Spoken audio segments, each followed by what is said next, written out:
When death shows up in a reading during Scorpio season, it's not a warning. It's an invitation. What are you being invited to release? What transformation is trying to happen that you keep blocking? Hi, I'm Ashleigh, and welcome to the Big Crystal Energy Podcast. This is a place for the crystal curious, arcane-minded, and everything in the in-between. In this podcast, we will jump down the rabbit hole into the metaphysical, esoteric, occult, and spiritual realms. Nothing is off limits. I'm a mom, wife, an orthopedic physician assistant by day, and a seeker of all things spooky and kooky by night. I've spent my entire career in the medical field, but have always felt like there is more out there, and this is where we will explore together. We will have conversations with crystal healers, rock hounds, artists, musicians, spiritual coaches, magic makers, and anything woo-woo that strikes our fancy. Let's take our spiritual journey to the next level.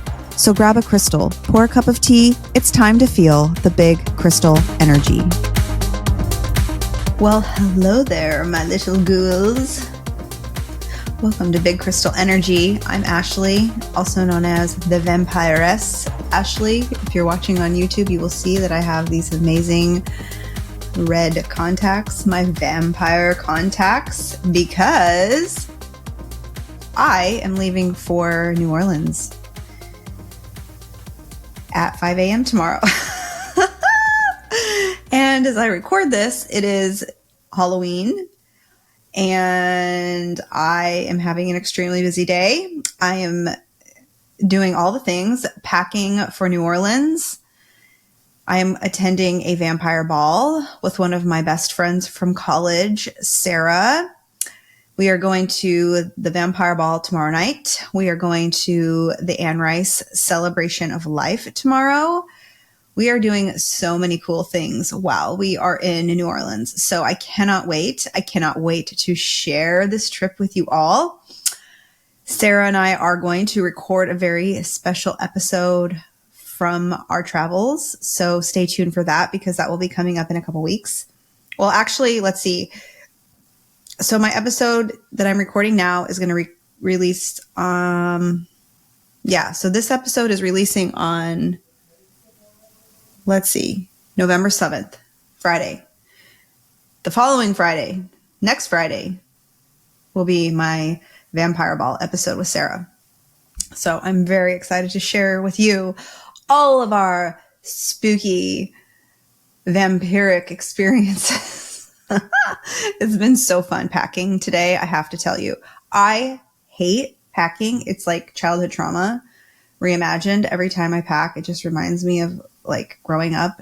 Not that my childhood was necessarily traumatic, but kids of divorced parents will know I had to go back and forth between my parents' house every week. So it just meant like packing up all my crap every week, going back and forth. Yes, I could have left stuff at each house, but when you're a kid, you just want your stuff and you just want your stuff with you all the time. So you're not willing to leave half your stuff at one place and half your stuff at another place. So therefore, I was constantly packing from like the time I was 6 until I moved and went to college when I was 18. So that's a lot of packing. So now I just like have this very strong aversion to packing. I'm always dilly-dallying. I'm always saving it for the last minute. The first thing I did after I dropped my kids off today was I went and got my crap together for this trip. So it's Halloween. My kids are at school right now. I'm trying to do all the things. I've got this episode I'm recording. Then I'm going to go pick up my son. He wants to go to Spirit Halloween because we have not had a chance to go to Spirit Halloween this year yet. So we're going to go to Spirit Halloween. Hopefully it's still open and not completely picked over. He's still not sure what he wants to wear for tonight for trick-or-treating. My 3-year-old Jasper, initially he wanted to be a pumpkin. And then 2 days ago, he told me he wants to be a bat. So hopefully Amazon delivers his bat costume today. I mean, it's supposed to arrive today. So we'll see. If all else fails, they can just wear their skeleton pajamas out and about. I'm going to be Morticia. As I put on my Morticia wig the other day, I realized that solid black hair is definitely not a vibe for me, but I do want to channel the energy of Morticia Addams because I think she is like the ultimate queen, the ultimate vibe, right? So she's like sleek and dark and sexy, but confident, and she knows what she likes, and she, oh God, That's the energy, right? Yeah, so it's just a wild day, and I have to leave my house at 2:00 in the morning to go to New Orleans, and it's going to be like a full day tomorrow. I'm going to be up for like at least 24 hours. Oh my gosh, save me, help me. But I'm rallying because Sarah, my beautiful friend, is a vampire girly through and through. And so I am here for it because I just love it. And I love it too. So it's going to be so fun. Anyway, today we are talking about Scorpio season. And if you've been following along with my Zodiac series that I've been doing out throughout the whole year, you know we've been moving through each season, learning, growing, integrating.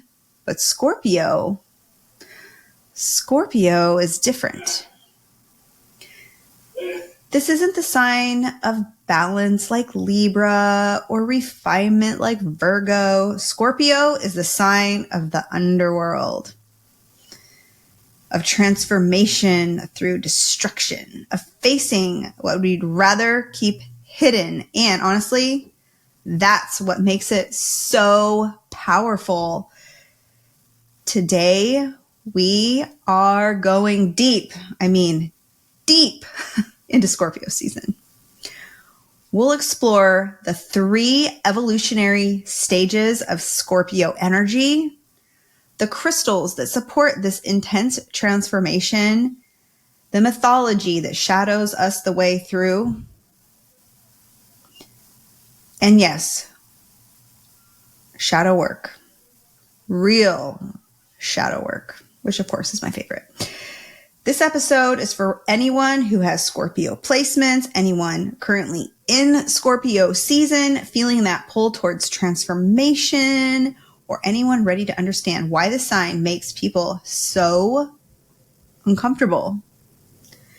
Fair warning, we're not staying surface level today. Scorpio doesn't do surface level. So let's descend.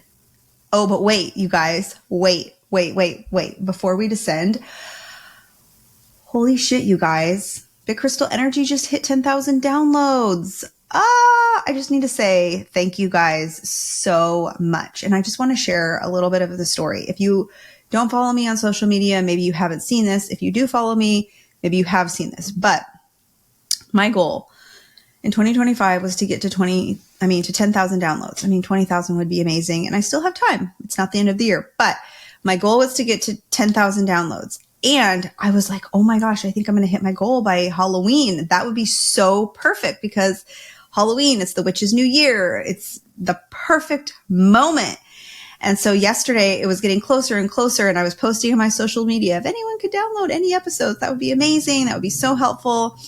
And then I was getting like obsessed with checking. I was getting obsessed. And it was getting ridiculous because I'm like, okay, I have to just release this to the universe. I have no control over this, right? Like I keep thinking I can control it, but I can't. So I got to release, and I'm like, I got to stop checking. So I put my phone in another room. I was getting everybody ready for bed. And I was like, okay, fine. I'm going to check one last time. And oh my gosh, like I had this surge of downloads late at night that totally put me over the 10,000 mark. And I was so excited. I was like, oh my gosh, I totally manifested that to happen today. I wanted it to happen before Halloween, and it totally did. Holy shit. Like I am totally pumped because you guys, to be honest, when I started this podcast, I'm like, who's actually going to want to listen to this content, right? Like who's going to want to listen to content about crystals? There's other crystal podcasts out there. But then I also thought, I can do this in a different way. I can do this in my way. I can make this not just about crystals. I can make this about personal development. I can make this about self-improvement. I can make this about shadow work, witchy stuff. Like I can make this about so many different things. And not only that, I can just highlight people that are freaking magical, and maybe they don't call themselves witches, or maybe they don't even necessarily call themselves magical people, but they are doing magical work. And I've highlighted so many people like that on this podcast already. And it's truly been a transformative experience for me. I started in March of 2024. I had no clue what I was doing other than the short podcasting course that I took. I had like rudimentary equipment. I think my first I can't remember if I recorded my first podcast episode from home or from a hotel room. So I was determined to launch the podcast by a certain date, but that certain date was right in the middle of spring break where we were going to be doing a lot of traveling.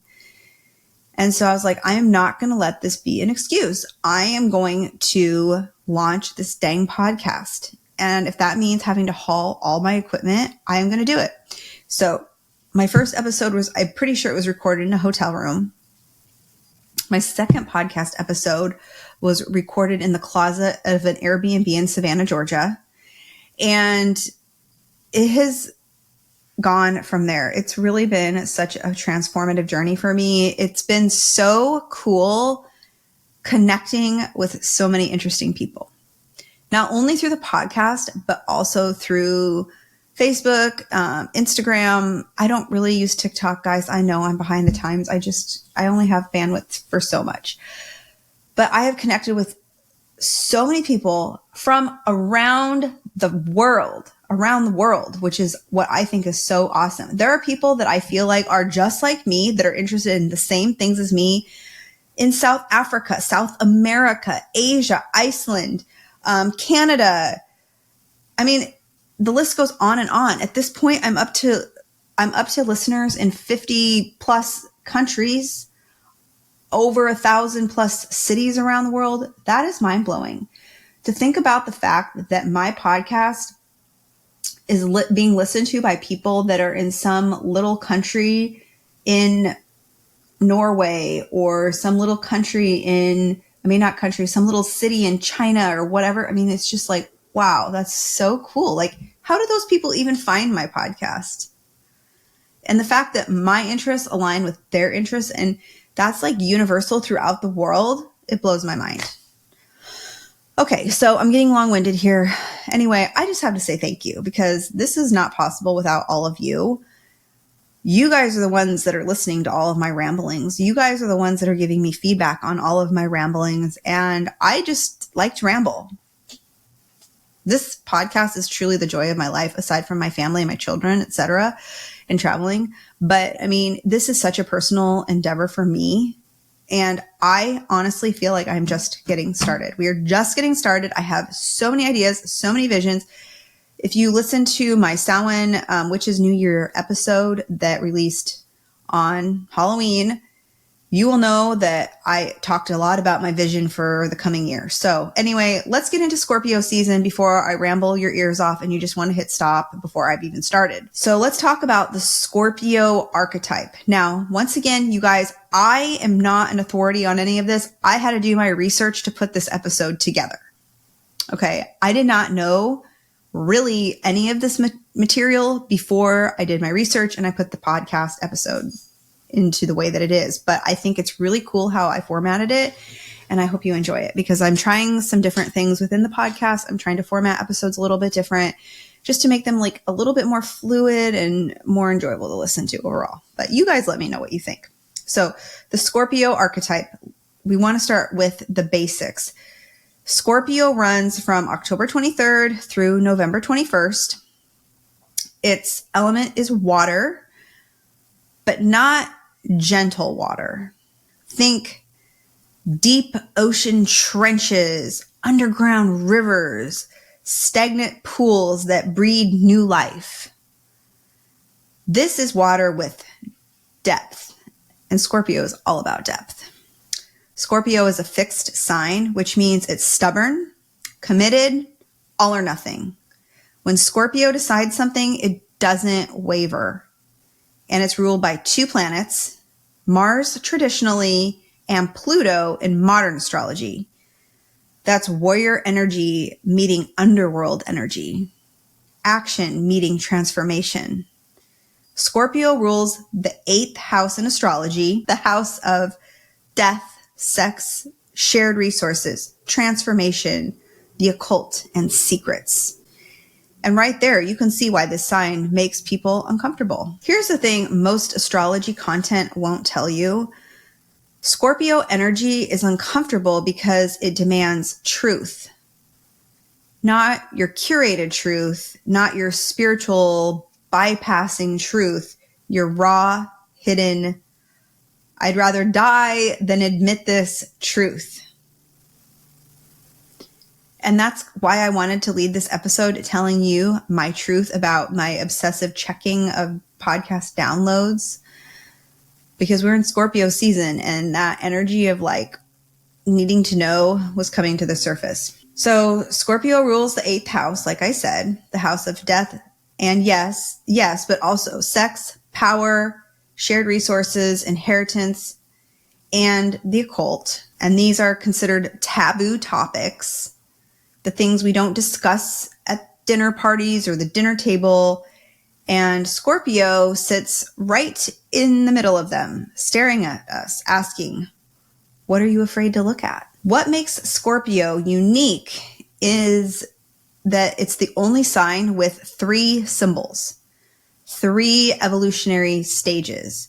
And this is crucial to understanding Scorpio energy because most of us cycle through all 3 stages throughout our lives. You have the Scorpion, which is the lowest vibration. This is where we start when we're wounded. The Scorpion is reactive, defensive, strike when threatened. This is the energy of jealousy, possessiveness, manipulation, revenge. It's that if I'm going down, I'm taking you with me mentality. Now, I want to be clear. This isn't bad. This is where we start when we're hurt, when we're scared, when we feel powerless. The Scorpion isn't evil. It's in survival mode. The shadow of the Scorpion stage is using power to control rather than transform. It's lashing out because you haven't learned to transmute the pain yet. Then we have the eagle, the middle vibration. The eagle has risen above the swamp. It can see from a higher perspective. This is where psychic gifts often activate, where boundaries strengthen. The eagle is strategic rather than reactive. The eagle can see death and decay without being consumed by it. It's learned something, some discernment, some wisdom. But here's the shadow of the eagle stage. Spiritual bypassing, rising above without actually healing. Saying, I'm above all the drama, when really you're just avoiding feeling it. Finally, we have the phoenix, the highest energy, the highest vibration. The phoenix has mastered death and rebirth. It understands alchemical transformation. It uses power to heal, transform, and empower others, not to control them. The phoenix is comfortable in the world and the light. It's walked through so many fires, so many times that it knows, I will always rise. This is true Scorpio magic. I have died 1,000 deaths and I keep going and I keep rising. Most of us cycle through all 3 stages throughout our lives, sometimes in a single day. Scorpio season invites us to ask, where am I right now? Am I the Scorpion lashing out when I feel threatened? Am I the eagle trying to rise above without doing the work? Or am I ready to become the phoenix? Before we go deeper, let me give you some correspondences to work with. Colors, we have deep red, black, burgundy, dark purple. Metals, we have iron, steel, plutonium. The body parts associated with Scorpio are the reproductive organs, bladder, bowels, all the organs of elimination and transformation. Tarot cards would be the death and tower cards, both transformation cards. Deities, we have Persephone, Hades, Hell, Kali, the Morrigan, Inanna. all gods and goddesses of death, transformation, and the underworld. Okay, so we understand Scorpio intellectually, but Scorpio doesn't live in the intellect. It lives in the depths. So let's go there. We're going to talk about the Persephone myth. If you want to understand Scorpio, you have to understand Persephone's history, Persephone's story. And I don't mean the Disney version. Persephone wasn't just kidnapped by Hades. She was living a surface level existence in the eternal spring with her mother, Demeter. Pretty flowers, sunshine, innocence, everything was nice. Everything was safe. Everything was surface. And then she was pulled into the underworld. Down there, in the darkness, in the depths, she discovered her power. She became queen of the underworld. She learned to navigate death, shadow, and transformation. She learned to hold a pomegranate seed on her tongue to taste the sweetness of the underworld itself. And when she returned to the surface, she was fundamentally changed. She could never go back to being the innocent maiden picking flowers. She had eaten of the underworld. She had claimed her throne in the darkness. That is Scorpio season. We get pulled into our underworld, sometimes by choice, often not, and we're forced to face what we've been avoiding. The question is, will we fight it?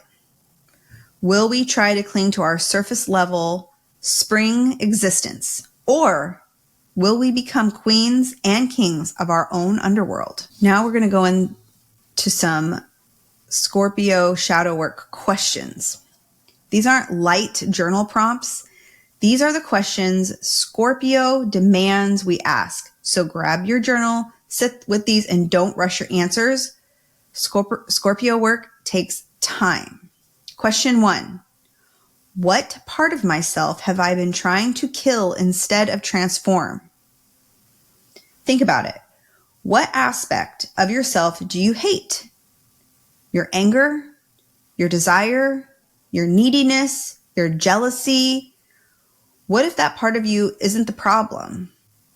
What if it's just been unexpressed, unhealed, and unintegrated? Question 2. Where am I using power over others instead of owning my power within myself? What are you trying to control, manipulate? Where are you playing small so someone else doesn't feel threatened? Where are you making someone else responsible for your power? Question 3. What am I still carrying that died a long time ago? A relationship that ended years ago, but you're still replaying the conversations, an identity that no longer fits, but you're still performing it, a dream that's dead, but you won't bury it, a wound that's healed, but you keep picking the scab. Question 4. What would I have to face if I let myself feel rage, grief, and my desire fully? What are you afraid of would happen if you really felt it? If you didn't manage it, control it, spiritually bypass it, what's on the other side of that feeling? And question 5. Where am I the scorpion, striking out when I feel threatened? And where am I ready to become the phoenix? Be honest. Where are you still in survival mode? And where are you ready to rise? Sit with these, journal on them, come back to them throughout Scorpio season. This is the work. So now we're going to go do a tarot deep dive on the death card, of course, which is probably my favorite card in the tarot deck. And it's so perfect because today I am wearing my death card t-shirt from the Legend of Sleepy Hollow tarot deck by Nick Lawyer. And he's going to be coming on the podcast soon. So I cannot wait to share that episode with you guys.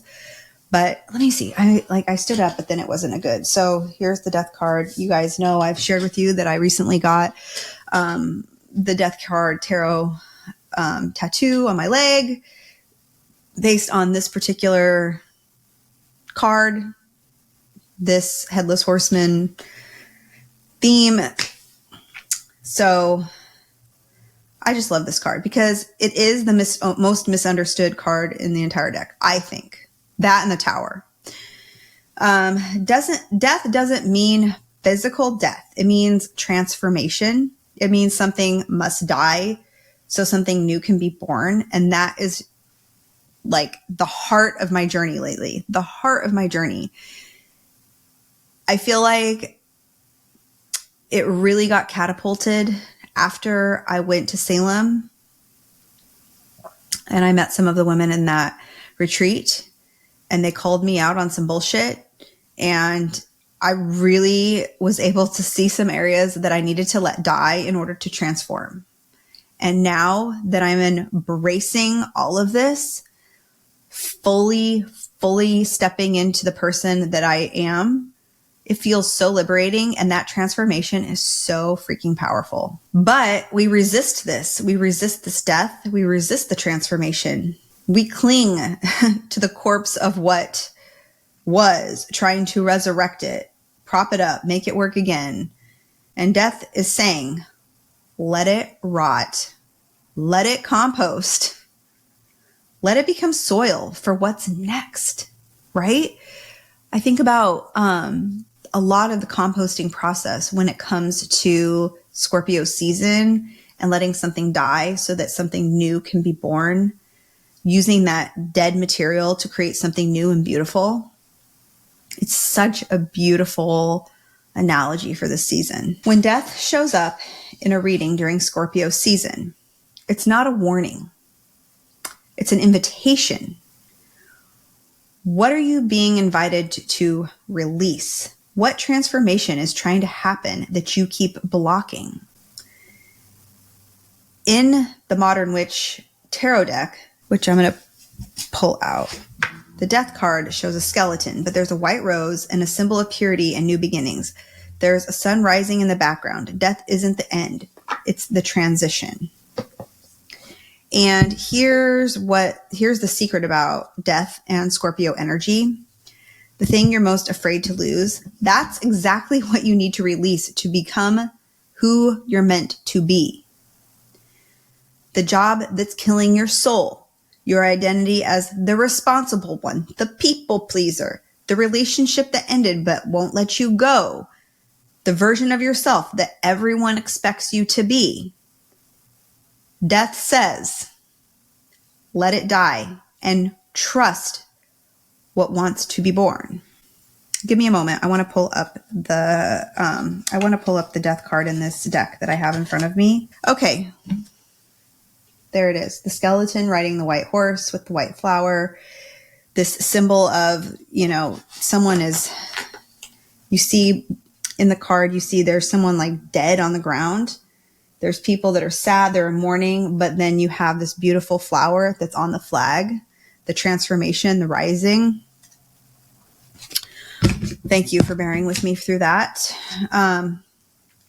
All right, let's talk about the stones that support us through Scorpio's death rebirth cycle, because this work is intense and we need allies. And I'm pulling some deep cuts here.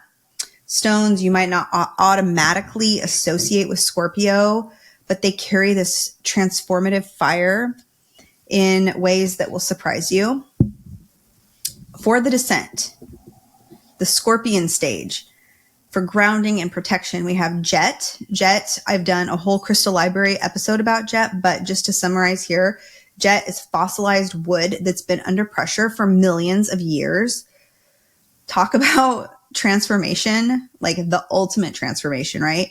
This was a tree once, and now it's this deep, black, powerful stone.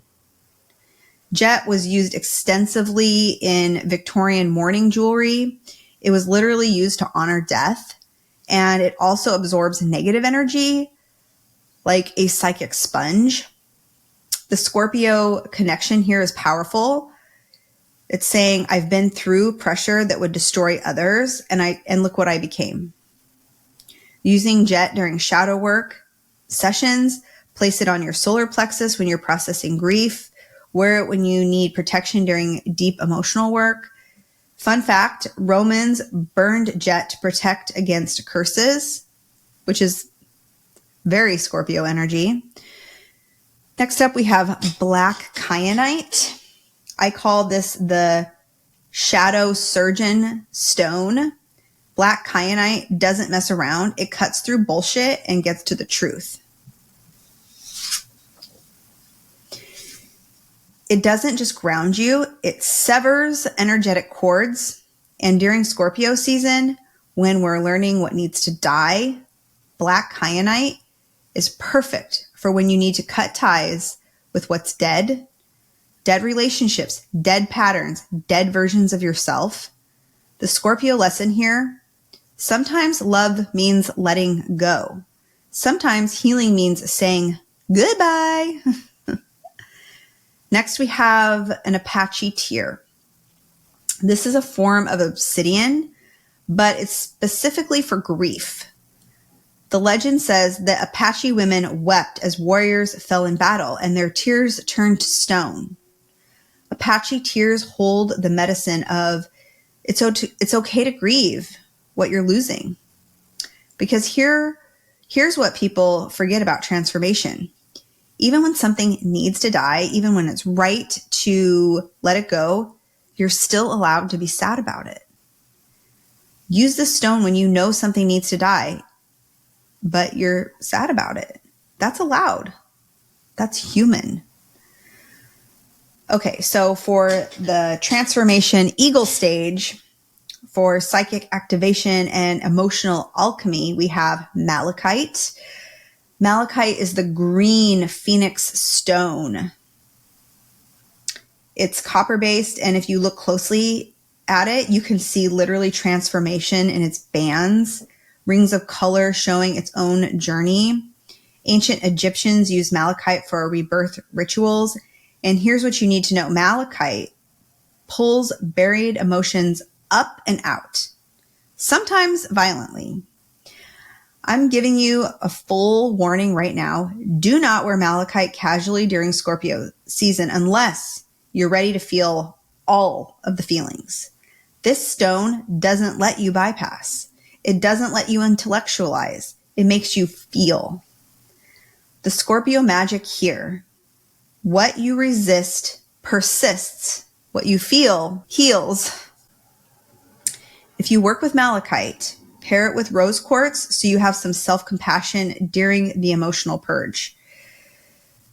We also have rhodonite. Rhodonite is the emotional rescue stone. It's pink and black combined, heart healing and shadow work in one stone.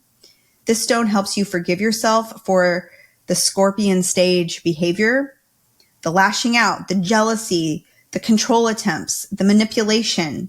Because when you're in the eagle stage, you're seeing your patterns clearly. The shame can be overwhelming. Rhodonite says you can't bypass the shadow, but you can have compassion for yourself while you're in it. This is perfect for the eagle stage when you're gaining perspective, but still being really hard on yourself. And finally, we have serpentine, which I've also done a full crystal library episode about. This one, serpentine, is so perfect for Scorpio season because it's literally named after a creature that sheds its skin. Serpentine is a Kundalini activation stone, the coiled serpent energy at the base of the spine that Scorpio energy wants to awaken.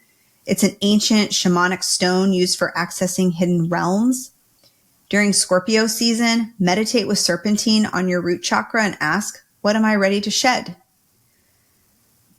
Bonus, this stone connects you to serpent goddess energy, which would be Lilith, Medusa, Kundalini herself, all very Scorpio. Okay, so for the rebirth, the Phoenix stage, which is all about reclaiming power and life force, we have Garnet, which is a deep red blood stone, and Scorpio rules blood, life force, and regeneration. My Garnet episode was just released this week as well. So go back and listen to that if you have not. This isn't like a gentle ruby energy. This is primal power. Garnet revitalizes you after you've been through the underworld. It reminds you that you are alive. Work with Garnet and affirm, I have died and I am more alive now than ever. Now, a note about sexual energy in Garnet. This is Kundalini energy, life force energy rising. This is passion for life itself, not just romantic or sexual passion. It's that feeling of being so alive you can barely contain it. Then we have red jasper.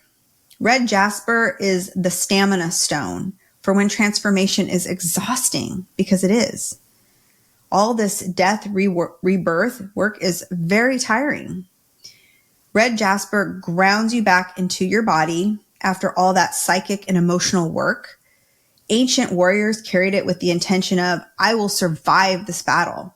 During Scorpio season, red jasper reminds you that you're embodied, not just swimming in emotional depths. You still have to live in the mundane world. You have to pay your bills, feed yourself, function, even while you're internally phoenixing. Carry it with you when you need to be a human person while you're also transforming. Carnelian is the next stone. Carnelian was sacred to ancient Egyptians, a death and rebirth culture. This stone, it's all about courage, vitality, and action after insight. This stone bridges the underworld work with living differently, because here's the thing about transformation.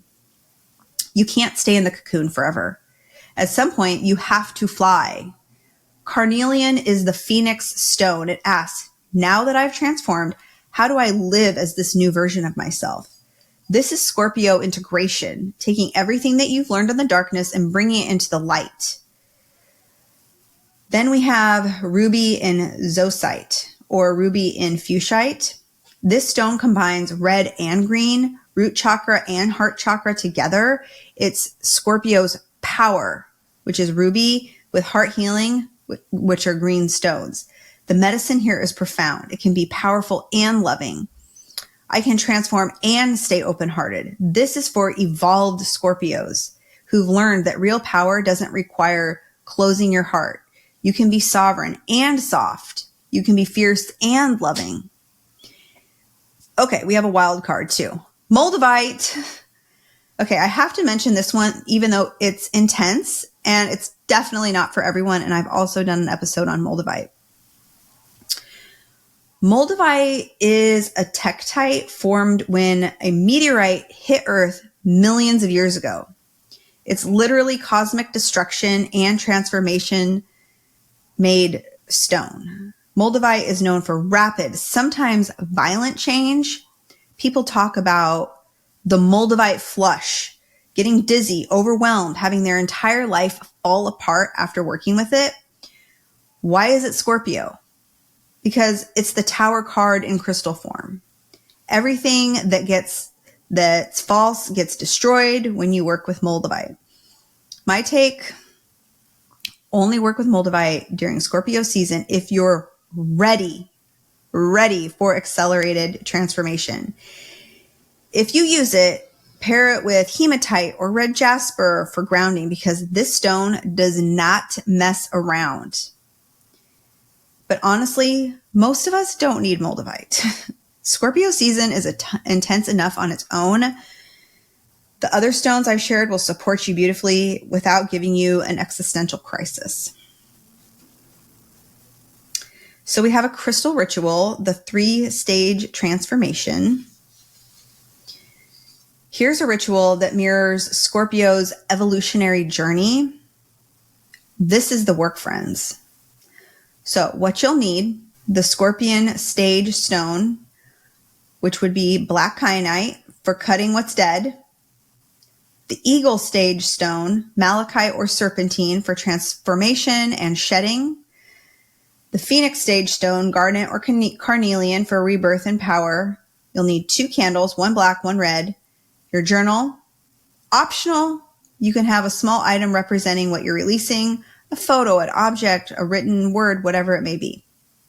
So phase 1 of this ritual, it's called the death. Light your candle, your black candle.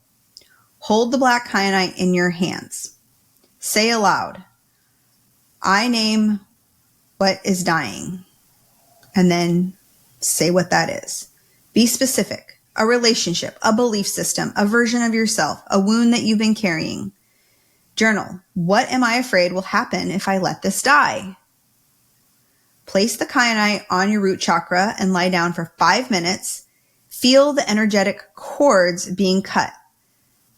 This might be uncomfortable. That's okay. If you have a physical item representing what you're releasing, you can burn it safely, bury it, or release it to the water. Phase 2 of the ritual is the transformation.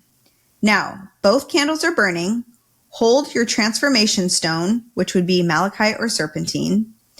Ask, what am I observing in this death? What's being revealed? Don't rush this. Sit in the discomfort. This is where the magic happens. Journal whatever comes up. Rage, grief, relief, fear, all of it. No censoring. Place the stone on your heart chakra. Breathe. Inhale. I am shedding. Exhale. I am becoming. Do this for at least 10 breaths. Then we go into phase 3, which is the rebirth. Snuff out the black candle honoring the death. Hold your phoenix stone, garnet or carnelian, in both hands. Speak aloud. I am the phoenix. I have walked through fire. I am alive and I am becoming, and then fill it in. Now describe your phoenix self in present tense. Not I will be, but I am. I am powerful. I trust myself. I create from my truth. I embody my sovereignty. Those are examples. Place the stone on your womb or sacral area. This is your creative life force center, regardless of your body. Visualize red light filling your entire body. You are alive. You are reborn. When you're ready, stand up, look in a mirror, say, I am reborn, and I will rise again and again and again.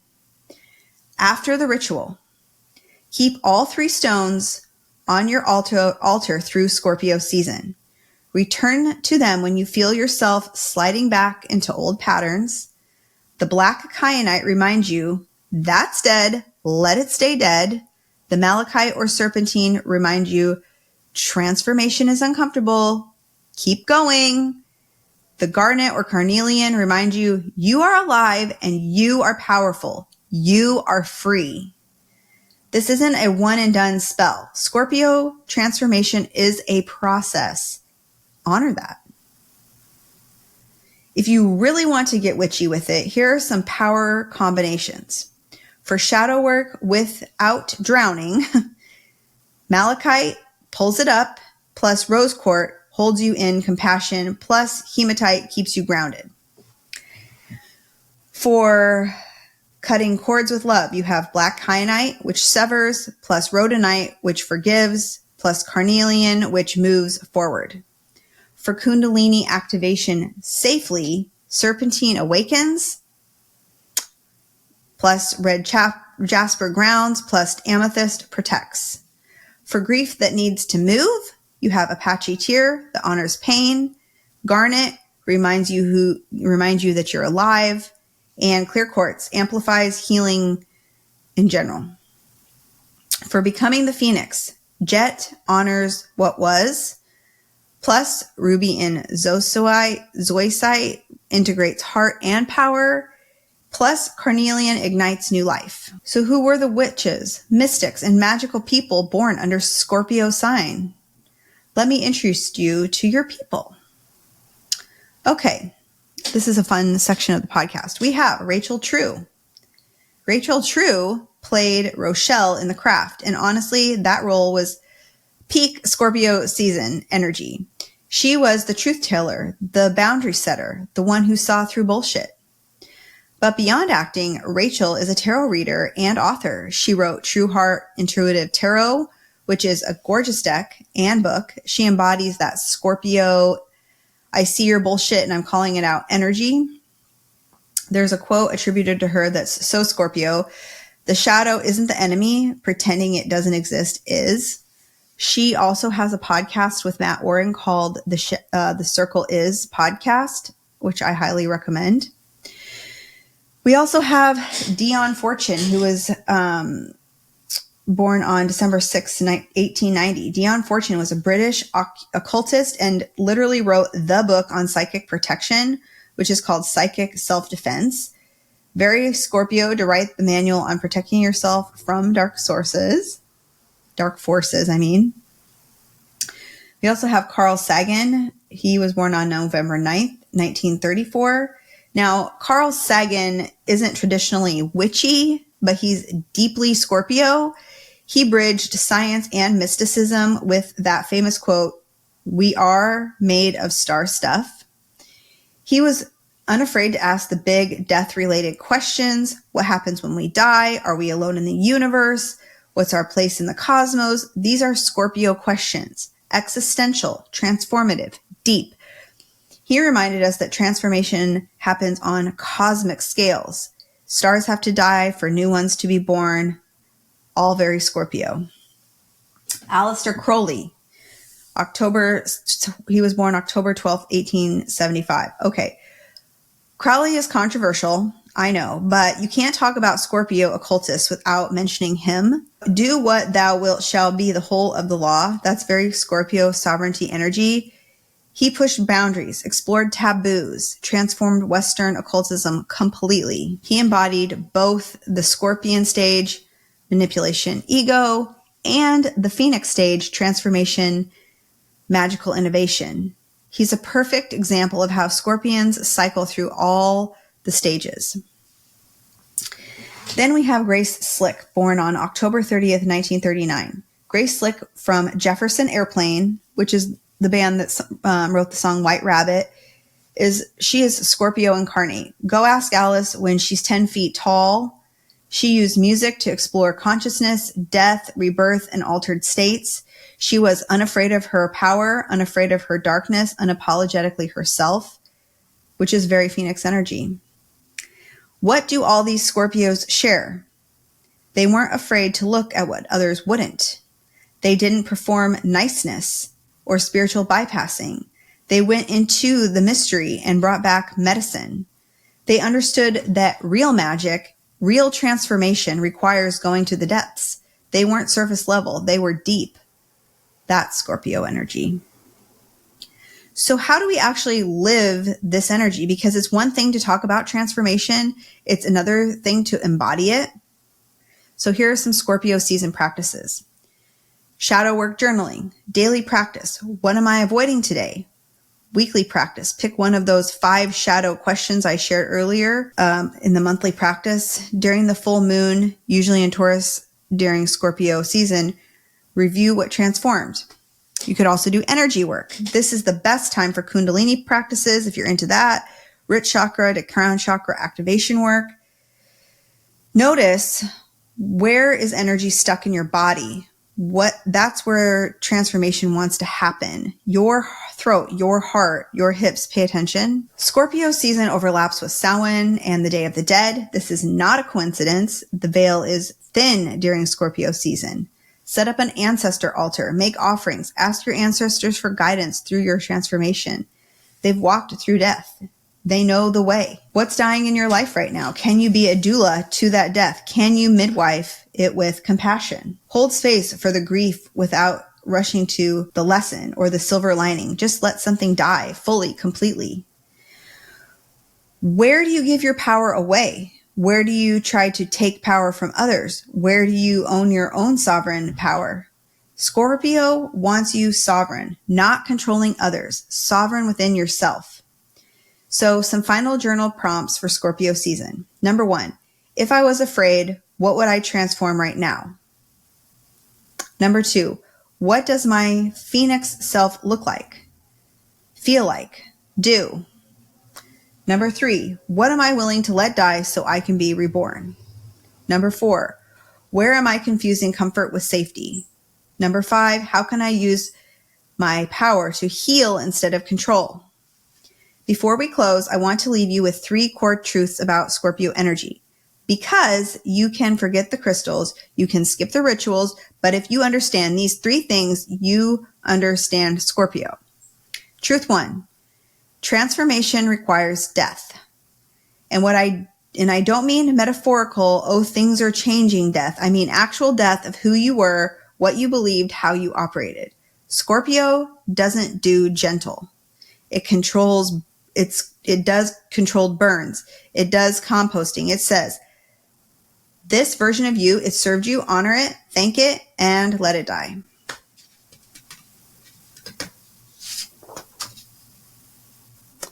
Because here's what most spiritual bypassing misses. You can't transform and stay the same. You can't be the caterpillar and the butterfly. At some point, you have to dissolve into goo in the cocoon. It's uncomfortable. It's disorienting. It feels like you're losing yourself. You're not. You're becoming yourself. So if Scorpio season feels like things are crumbling, are falling apart, good. That means it's working. Stop trying to hold it together. Stop trying to hold together what's meant to crumble. Truth number 2, your shadows hold your power. Scorpio's whole deal is the shadow. The parts of ourselves we hide, deny, reject, bury. And here's the uncomfortable truth. Whatever you shoved into your shadows is exactly where your power is hiding. That rage you've been swallowing. That's boundaries trying to emerge. That jealousy you're ashamed of. That's desire you're showing you what you actually want. That grief you keep being strong about.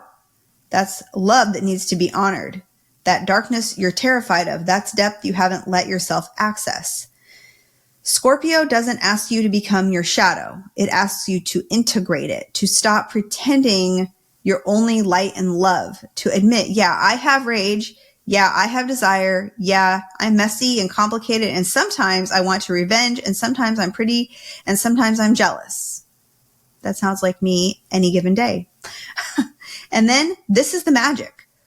When you admit it, when you feel it, when you stop fighting it, it transforms. The scorpion becomes the eagle, becomes the phoenix. Your shadow isn't your enemy. It's your fuel. Truth number 3, real power is sovereign, not controlling. Here's what most people get Scorpio wrong. They think Scorpio energy is about controlling situations, controlling people, controlling outcomes. Wrong. That's Scorpio energy to the lowest vibration. That's fear-based. That's if I control everything, I'll be safe. Spoiler, you won't. Real Scorpio power, Phoenix power, absolutely is sovereign. It's, I am the queen of or king of my own world. I don't need to control you because I'm sovereign in myself. Manipulation versus boundaries, possessiveness versus deep intimacy, revenge versus releasing what's not yours to carry, power over versus power within. When you're sovereign, you don't need to make someone else small so you can feel big. Control the outcomes because you trust the process. Punish people because you've healed what made you want revenge. Hold on to what's dead because you know you can create again. Scorpio season is asking, what are you trying to control? What would it feel like to be sovereign instead? That's the Phoenix path. That's the medicine. The integration. So here's what I want you to take with you. 1, something in your life is ready to die. Let it. 2, your shadow is not your enemy. It's where your power lives. Go get it. 3, stop trying to control it because become sovereign instead. That's Scorpio. That's the work. That's the magic. And if you do this, if you really walk this path during Scorpio season, you won't just survive it. You'll rise from it completely transformed. The Scorpio becomes the eagle, becomes the phoenix. And you were born to burn and rise again and again and again. But you know what? You've already done this multiple times. Every time you outgrown a job, a relationship, a version of yourself, that was the path. And you survived it. You're here. Scorpio season is just asking you to consciously to stop clinging to the corpse, to burn yourself, to trust that you will rise.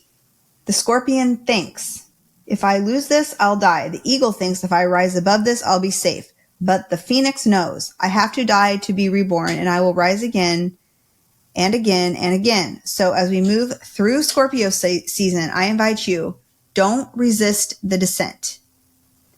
Don't rush the transformation, and don't doubt your wings. If you're going through Scorpio season and it feels like everything is falling apart, that you're doing it wrong, that you're broken, that you'll never get through this, you're not broken, you're transforming, and transformation looks like destruction before it looks like rebirth. Trust the process, trust yourself, and trust that you will rise. Thank you for going deep with me today. If this episode resonated with you, share it with your Scorpio friends or anyone who needs permission to transform. Until next time, may your skeleton guides show you, may your crystals support you, and may you rise like the phoenix you are. This has been Big Crystal Energy. Stay magical, stay powerful, and remember, transformation is your birthright. Blessed be, and see you in the next episode. Bye! Thank you so much for jumping down the rabbit hole with me. If you connected with this episode in any way, I would love it if you could share it with a friend. Also, please tag me on social media. I'm at mystical.mama.ash or at Big Crystal Energy Podcast, mostly on Instagram. It helps so much getting my episodes out there and finding more magical, kooky, and spooky friends. Sending you all Big Crystal Energy. Cheers!